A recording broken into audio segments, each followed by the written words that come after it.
네, 반갑습니다. 마르스 김동석의 리얼 주식입니다.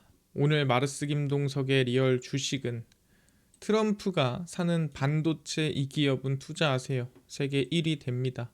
최근까지도 이 트럼프 대통령이 계속 매수하고 투자하는 기업이 있습니다.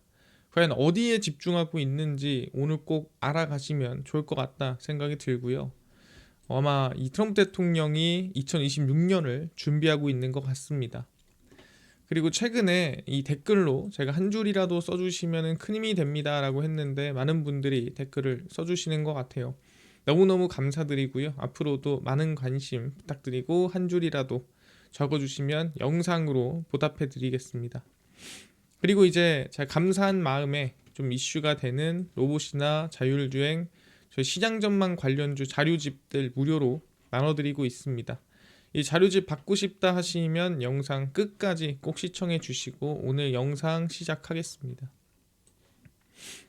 일단 중요한 게 최근에 뭘 사고 있냐 이게 메인인 것 같습니다.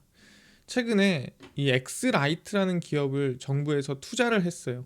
그러니까 실질적으로 나라에서 돈을 넣은 거죠. 트럼프 행정부가 인텔 전 CEO 팻 겔싱어가 설립한 반도체 스타트업 엑스라이트에 최대 1억 5천만 달러를 투자를 했고요. 원화로 따지면 한 2,200억 정도 된다라고 생각하시면 됩니다. 뭐 사실 2,200억 투자하면 이거를 스타트업이라고 해야 되나요? 네, 돈이 엄청 많이 들어갔죠. 근데 누가 여기서 메인은 바로 인텔의 팻 겔싱어가 그만두고 나와서 차린 회사다라고 생각하면 될 것 같아요. 미국 상무부는 EUV 리소그래피 고정 성능 개선 기술을 개발 중인 엑스라이트에 재정 인센티브를 제공하고 지분을 받았습니다. 그러니까 EUV라고 하는 거는 우리가 ASML이 만드는 레이저를 쏴서 이제 우리가 극자외선이라고 하죠. 그걸로 이제 이 회로를 그리는 기술을 얘기를 합니다. 근데 이 DUV냐 EUV냐 이게 조금 더 성장을 할수록 좀 더 미세하고 좀 더 직접도가 높게 회로를 그릴 수가 있는 거죠. 근데 아시겠지만 ASML은 국내 기업이 아닙니다. 정확히 말하면 미국 내 기업이 아니에요. 그거는 네덜란드 기업이기 때문에 미국 입장에서는 뭐 본인의 기술이 아니니 만들고 싶었겠죠. 자꾸 매달리는 것도 싫고 지금이야 뭐 갑질한다고 하지만 나중에 어떻게 될 일인지 모르니까. 그래서 엑스라이트는 반도체에 더 많은 회로를 집적하기 위한 초정밀 레이저 기술을 추진 중이고요. 그러니까 ASML을 잡겠다라는 얘기죠. 겔싱어에게는 인텔 퇴임 이후 두 번째 행보로 미국 내 차세대 제조 역량 확보 전략과 맞물립니다. 그래서 트럼프 정부가 가장 최근에 엑스라이트라는 기업에 2,200억이라는 돈을 투자했구나 이런 걸 알 수가 있습니다. 근데 아시겠지만 이 엑스라이트에 투자하기 이전에 어디에다가 먼저 투자했냐 바로 인텔에 투자했습니다. 그러니까 팻 겔싱어가 있던 데다 투자하고 팻 겔싱어가 나온 데다가 투자를 한 거예요. 트럼프 행정부는 인텔 지분 10%를 인수를 했고 칩스법에 따라 원래 좀 도움을 주기로 했던 그러니까 이 보조금으로 주기로 했던 거를 지분으로 그냥 받았다라고 생각하면 될 것 같아요. 그래서 트럼프 대통령은 인텔이 하는 일인 최첨단 반도체와 직접 회로를 만드는 것은 우리나라의 미래의 근간이다. 그러니까 인텔이 사실 계속 우하향 중이었거든요. 죽어가는 상황이었는데 그거를 추세 전환시킨 역할을 했던 게 트럼프 행정부였습니다. 행정부에서 투자하자마자 그 다음부터 추세 전환하고 사실 크게 우상향이 나왔습니다.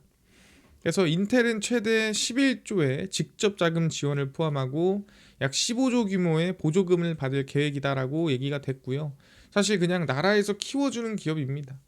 최근 들어서 이루어지는 거는 미국 내 이 내재화, 해외에 나가 있는 기술력들을 미국 내로 다 들여오는 지금 그런 흐름들을 보이는데 이거를 야 이렇게 해 저렇게 해 이게 아니라 직접 정부에서 지분 투자를 해서 키우고 있어요.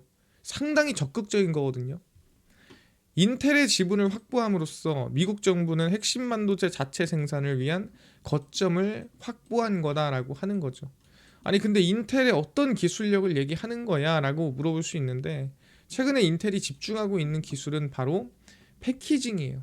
이 패키징이 뭡니까? 말 그대로 반도체를 모아서 감싸는 겁니다. 그게 뭐냐면 우리가 요즘에 가장 집중하는 게 뭡니까? 반도체를 위로 쌓고 반도체를 최대한 붙여가지고 쌓고 뭐 HBM이라든가 아니면은 GPU라든가 D램이라든가 이거를 한 군데 모아가지고 작은 칩으로 만들고 이런 우리 패키징에 상당히 집중하고 있거든요. 그래서 그 패키징을 내재화해서 제일 잘하는 데가 어디죠? TSMC, 뭐 그다음 삼성전자 이렇게 가는데 다 미국 내 기업이 아니죠. TSMC 대만 기업이고 삼성전자 한국 기업이고 그러니까 미국 내는 기술력이 없다라는 거예요. EUV도 마찬가지고 결국에는 이 패키징을 위해서라면은 이 기술력들이 다 미국 내로 들어와야 됩니다.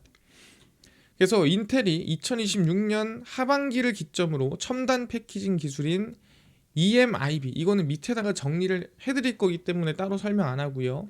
차세대 공정 18AP, 18APT를 외부 고객에게 본격 개방이다. 이게 뭐냐면 1.8나노 공정이라고 생각하면 됩니다.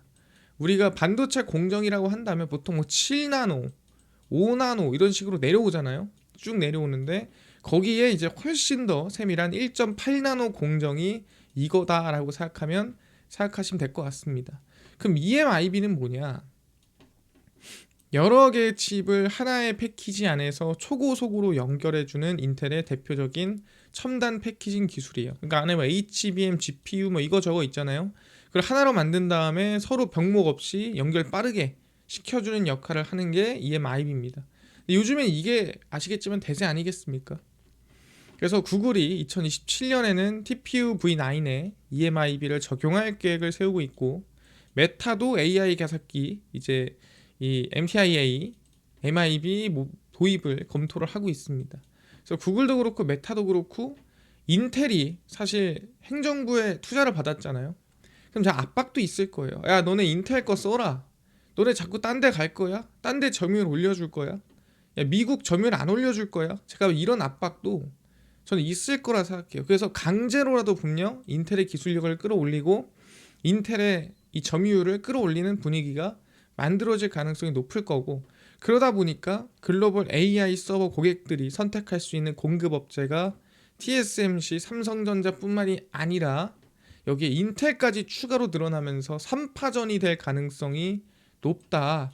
그래서 3파전이 돼서 이제는 이 경쟁이 좀 심화될 가능성이 높을 것 같다라고 생각을 하는 겁니다. 그래서 이번 제가 볼 땐 트럼프 행정부의 이 결론은 그래요. 미국의 반도체 내재화다. 이제는 다른 나라의 기술력 우리 못 믿겠어. 이제는 미국 내로 다 가져와. 이런 모습이 행정부의 지분 투자에서 확인해 볼 수가 있다라는 거죠. 반도체 패키징의 시작인 회로를 그리는 걸로 시작해서 그 회로 그린 거를 쌓는 게 결국에는 HBM 아니겠습니까? EUV 기술력은 ASML이 독점하고 있습니다. 네덜란드에 있는 기업이고요. 미국도 당연히 ASML EUV 장비를 사용하고 있고요. 그럼 당연히 뭐예요? 그 EUV 기술이 해외에 나가 있다는 거는 그거는 미국 내로 가져와야 된다는 거. 언젠가는 발목이 잡힌다. EUV로 만들어진 반도체를 패키징, 쌓거나 모으는 기술도 어디 있죠? 다 TSMC에 있죠. 점유율이 거의 50%입니다. 어디에 있습니까? 대만에 있어요. 그래서 AI 칩은 미국 내 엔비디아가 만들지만 이외의 반도체 경쟁력이 부족합니다. 왜냐하면 EUV도 ASML에 있죠. 그걸 패키징하는 기술도 TSMC 있죠. 지금 AI 칩만 세지, AI 소프트웨어만 세지 그 이외의 것들은 부족하죠. HBM도 마찬가지고요. 그래서 내재화가 중요하다라고 보는 것 같아요. 그래서 트럼프 투자로 봤을 때 2026년은 아마 반도체 패키징 내재화 중심의 전략이 이루어지지 않을까 저는 생각을 하고 있습니다. 이게 메인이다라고 보고 있어요. 아 그렇구나. 실제 행정부에서 투자했다라는 거 보면은 간단한 일은 아니죠. 이해가 됐고요. 그래서 중요한 게 뭐냐면 이 어떤 첨단 패키징의 싸움이냐. 이 첨단 패키징에 대해서 좀 자세하게 열어볼 필요가 있다라는 거죠. AI와 HPC 고성능 컴퓨터 수요가 폭발적으로 증가를 하는 상황입니다. 뭐 이거는 누구나 알고 있는 거고 사실 AI만 하더라도 요즘 안 쓰는 사람이 없죠. 반도체 첨단 패키징 기술이 내년 그러니까 2026년도부터 본격 상용화 단계에 진입할 걸로 예상이 됩니다. 왜 그러냐면은 이제 우리가 보통 첨단 패키징이라고 한다면 지금까지 단순히 모으는 게 아니라 이제 그 안에서 효율을 훨씬 더 끌어올리는 이제는 이 패키징 자체가 모으는 것뿐만이 아니라 아예 새로운 반도체를 만들어내는 그런 상황으로 들어가고 있습니다. 그래서 얘기를 하자면 CPU, 그 다음에 차세대 HBM4, 그러니까 HBM4가 HBM3랑 다른 이유가 뭐냐면 HBM3는 그냥 쌓아서 거기다 성능을 뽑아냈다면 HBM4는 밑에다가 베이스 다이라고 하는 또 두뇌를 하나 더 깔아요. 얘네들을 또 관리하는 두뇌를. 그래서 이걸 하나 더 깔고 가기 때문에 아예 다르다라고 보는 게 맞습니다. 그 다음 우리가 매번 들었던 유리기판, 그 다음에 패널 레벨 패키징, 그 다음에 첨단 열관리 솔루션 등등등 주도할 핵심 기술들이 메인이 될 가능성이 높다라는 거죠. 첨단 열관리 솔루션 같은 경우는 아시겠지만 당연히 칩을 모으고 쌓으면 열이 더 늘어날 수밖에 없잖아요. 그거를 관리를 해주면서 가야 된다는 거죠. 열이 많으면 안 되는 거니까 열 관리가 필수입니다. 그래서 HBM4는 현재 가장 진보된 3D 패키징 기술 중 하나입니다. 혹시나 여러분 3D 패키징이 뭔지 모르시는 분들이 있을 수도 있잖아요. 간단하게 얘기하겠습니다. 2D는 뭐예요? 2D 패키징. 2D는 평면입니다. 그럼 평면에다가 이렇게 모아놓는 거를 우리는 이거를 이제 2D라고 불러요. 그럼 3D는 뭡니까? 평면이 아니라 위로 쌓는 거. 위로 쌓는 걸 우리는 3D라고 부릅니다. 그래서 위로 쌓음 3D, 옆으로 깔면 2D 이렇게 생각하시면 될 것 같아요. 당연한 거 아닙니까? 아파트랑 비슷한 거예요. 아파트 위로 50층까지 그냥 세운다라고 생각하시면 될 것 같고 옆으로 이제 저층으로 8층짜리 여러 개 까는 것보다 50층짜리 하나 세우는 게 땅으로 봤을 때 훨씬 더 좁은데 더 많은 사람들이 살 수 있잖아요. 뭐 이런 느낌으로 생각하시면 될 것 같습니다. 그래서 성능을 극대화하면서 적층 공정에서, 그러니까 쌓는 공정에서 수율 확보가 주요 과제더라. 수율 확보가 뭐예요? 말 그대로 얼마나 깔끔하고 안에 문제 없이 잘 쌓느냐. 결국엔 3D 패키징이 메인은 그거거든요. 얼마나 잘 쌓고 얼마나 문제 없이 쌓고 얼마나 잘 쌓아가지고 효율이 좋은가. 기술 경쟁과 투자 표준화 주도권 확보를 위한 글로벌 기업 간 경쟁이 한층 격화될 거다라고 보고 있는 거죠. 사실 맞는 말이죠. 방금 전에 행정부 투자한 바도 그런 상황입니다. 근데 여기에 사실 미국이 내재화하는 것만 들어가면 좋겠는데 누가 빠르게 치고 올라오고 있습니까? 지금 빠르게 치고 올라오고 있는 게 아시겠지만 중국이에요.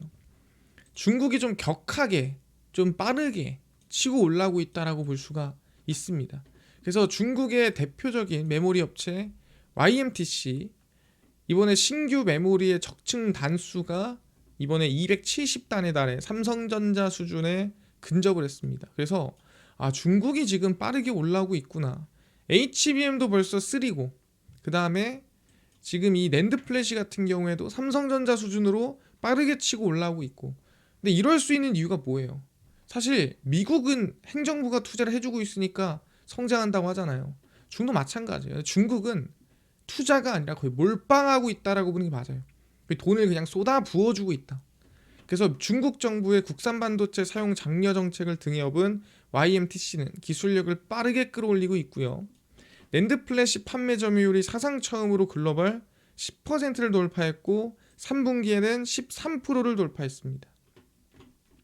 그래서 2026년 말까지 판매 점유율 15% 달성을 목표로 후베이에서 우한 인근 공장 투자를 확대하고 있어요. 그러니까 중국도 저 패키징 기술이 바닥에서 엄청나게 끌어올려지고 있는 거예요. 그러니까 여기서 지면은 이건 큰일 난다. 이거 지면은 2026년도에 이때 승부 보지 않으면 2027년 8년 장담 못한다. 좀 이런 느낌이라고 보시면 될 것 같아요. 그래서 아마 26년도는 미국뿐만이 아니라 전 세계 패키징 싸움이 될 가능성이 높고 그 패키징의 메인은 뭐다? 바로 수율이다. 쌓는 거야 다 쌓아요. 근데 얼마나 얇게 쌓고 얼마나 그 수율이 좋게 나오느냐. 그 정밀함, 미세함 이게 메인이라고 볼 수가 있거든요. 그러면 결국에는 누가 좀 수혜를 보겠느냐. 이게 상당히 중요한 것 같습니다.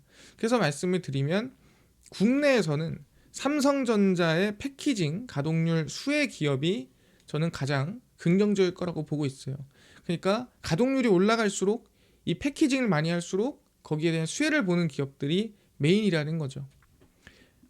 처음에 나오죠. 퓨릿이라는 기업이고요. 반도체용 케미컬 국산화와 삼성전자 향 매출 비중 확대에 힘입어 성장이 기대가 되는 기업인데, ENF 테크놀로지, 동진세미캠 등을 통해 삼성전자와 SK하이닉스의 반도체 포토 공정 세정용 소재를 공급하고 있습니다.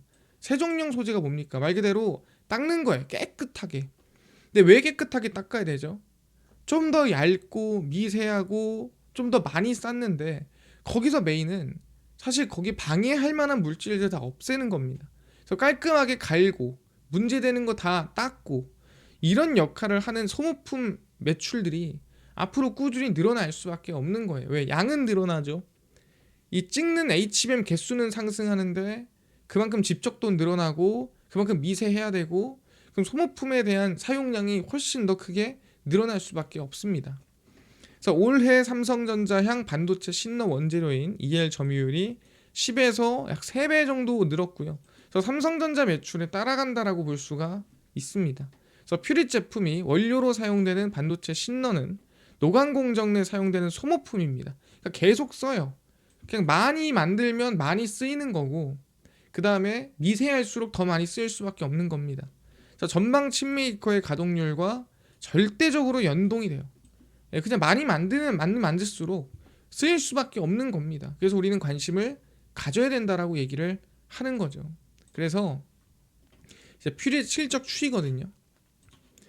퓨릿이 이제 보시면은 실적이 2023년도에 반도체가 전체적으로 꺾일 때 같이 꺾여요. 꺾였다가 그 다음에 2024년도에 회복을 하고, 그 다음에 지금 2025년도에 매출액이랑 영업이익이 같이 좀 성장하는 모습 확인할 수가 있고, 2024년도보다 25년도가 크게 성장할 확률이 매우 높은 상태입니다. 왜? 이미 지금 3분기까지 봤을 때 애초에 지금 이 매출액 자체가 거의 1,100억 가까이 난 상태고, 영업이익 같은 경우에도 총 따지면은 거의 한 130억 정도 영업이익이 난 수준이거든요. 그럼 작년 대비해서 성장세가 상당히 가파르다라고 볼 수 있는 거고, 25년도 4분기에 사실 평균 정도만 해줘도 이건 성장이다 라고 볼 수가 있는 상황입니다. 그래서 저는 긍정적으로 보고 있고요.